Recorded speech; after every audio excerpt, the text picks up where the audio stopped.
C'est les extrêmement extrêmes, extrêmement de la merde, extrêmement bon. Enculé de sa race. Deux rosés, extrêmement différents comme on peut le constater. Bien, donc, on va déjà commencer par vous expliquer pourquoi ils sont différents. Pourquoi celui-là il est tout pâle, quasiment comme un blanc, et pourquoi celui-là il est bien rose, comme de la grenadine. Il y a deux façons principalement de faire du rosé, à part la champagne, mais ça on va mettre ça à l'écart tout de suite. On fait soit du rosé en pressurage direct, on prend des raisins rouges, on les récolte, on les met dans un pressoir et on presse le jus.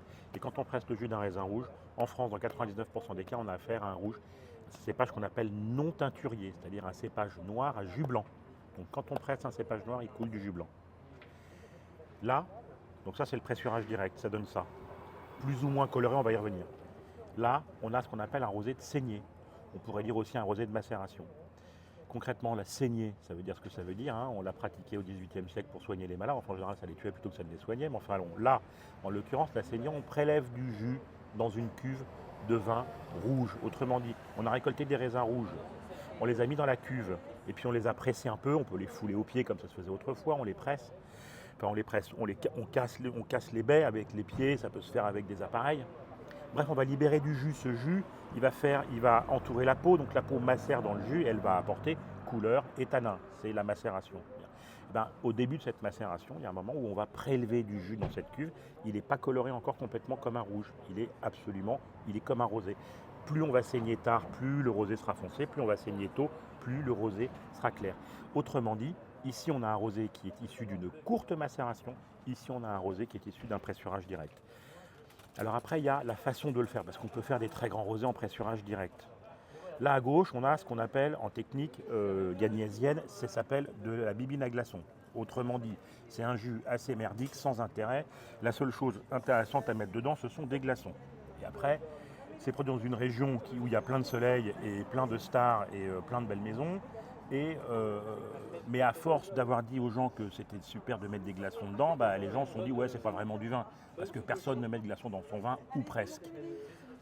Et alors c'est là où le problème survient, c'est que quand on met le nez dans ce verre, on s'aperçoit qu'en fait ça n'a aucun intérêt. C'est très stéréotypé, c'est-à-dire que 90% des rosés produits dans cette région se ressemblent, sont comme des jumeaux, ce sont des clones, ils sont tous faits selon à peu près la même recette. Alors qu'ici, on a affaire à un rosé qui a un vrai caractère. D'abord, il a le caractère de la macération. La macération, elle lui a apporté des arômes, elle lui a apporté de la vinosité, un petit peu de matière. Et donc, ce qui fait que là, on a un vrai vin. Et on n'a pas envie de foutre de glaçons dedans parce que ça va le foutre en l'air. Celui-là, on n'en a rien à cirer, c'est pas bon au départ. Donc, on peut foutre des glaçons dedans, ça n'a aucune importance. Donc là, et c'est là où c'est intéressant, ça, c'est pour moi un très bon rosé. D'abord, c'est un 2022, ça, c'est un 2024. Dans 6 mois, il est mort, ce vin. Il n'a aucune durée de vie. Celui-là, c'est un 2022. C'est un rosé qui a déjà 3 ans. C'est énorme pour un rosé. En réalité, on sait que les très bons rosés, ils vieillissent comme les vins. Ça peut vieillir 5-10 ans. On met le nez dans le verre et là, il y a ce que moi j'attends d'un rosé, et ce que je défends dans les vins rosés, il y a des arômes de fruits rouges. Eh bien, on cherche le fruit dans le rosé. C'est ça qu'on cherche dans un vin rosé.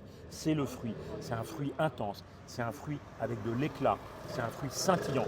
Ici, on a à la fois la fraise, on a le fruit rouge dans son ensemble, on a des très jolis arômes, il y a une petite touche florale, il y a de la complexité, il a du caractère, il est lui-même, ce vin. Il n'y a pas d'équivalent, les autres vins sont différents. Celui-là, encore une fois, c'est un clone, on n'est pas intéressé par le sujet. Alors là, ça a été une saignée, donc le vigneron a fait macérer quelque temps le jus, enfin les pots, et puis il a tiré à la cuve. Et quand il avait la bonne couleur, quand il avait les bons arômes, il a retiré le jus de la cuve et il a laissé terminer sa fermentation dans une autre cuve, tout seul, comme un grand. Puis ensuite, il l'a élevé, il lui a laissé le temps de se faire, il l'a laissé sur ses lits de fermentation, donc sur tous ces résidus qui vont nourrir le vin pendant l'élevage, et puis ensuite il l'a mis en bouteille. Et le résultat, c'est qu'on a un vrai vin qui est un vrai vin rosé. Le rosé, c'est vraiment du vin, quand c'est fait avec des bons raisins et quand c'est fait avec amour. Et voilà, Mas Julien, rosé de saignée 2022. Un des très très bons rosés du Languedoc. À la vôtre.